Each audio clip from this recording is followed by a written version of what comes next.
Ассаламу алейкум достар, сіздермен бірге Марфуға Шапян, әдеттегідей менің каналымда жүздесіп отырмыз. Мен бүгін сіздерге діни біліміңізді көтеретін 3 кітап туралы айтпақшымын.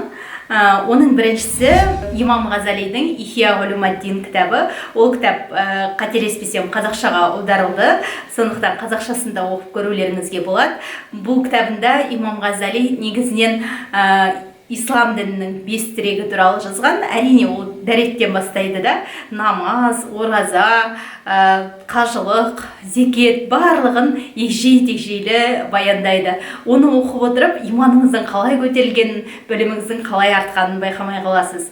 Ал одан кейінгі сынатын екінші кітап, ол Алау Әділбаев пен Шәмшат Әділбаева бірігіп жазған Әбу Ханифа және Ханафи мазхабы деген кітап. Енді біз негізінен Ханафи мазхабын ұстанамыз ғой. Сол себепті мазхабымыздың тарихын білуіміз керек. Әрине, оның негізін салған Әбу Ханифа, Имам Ағзам туралы да оның өмірбаяны да күшті баяндалады. Одан ары қарайғы мазхабтың тарихы, оның мазхабтың жалпы мазхаб болып қалыптасуына еңбегін сіңірген ғалымдар Әбу Юсуф пен Имам Мұхаммедтің сіңірген еңбектері де тереңінен баяндалады. Жалпы не үшін мазхаб ұстанамыз деген сұраққа жауап іздегіңіз келсе, осы кітапты оқуға кеңес беремін. Ал келесі үшінші кітап, ол Абдурахман Рафат Әл-Башаның Табиғиндер өмірінен өнегелер атты кітабы.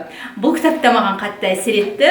Сахабалардың өмірбаяны секілді табиғиндер де өте тақуа жандар болған. Әсіресе Ата ибн Рабахтың өмірінде мынандай нәрсе айтылады. Ол білім адамды дәрежесін патшамен теңестіреді дейді. Ол өзі сондай құлдық дәрежеден соншалық білім ғылымның арқасында биік дәрежеге жеткен адам. Міне бұл кісілердің өмірін оқыған кезде адам сондай болмаққа ұмтылады, сондай болмаққа талпынады. Сол себепті де осы 3 кітапты оқуға кеңес беремін. Каналымда келесі кездескенше аман сау болыңыздар, жақсы кітап оқиық, кітаппен дос болайық.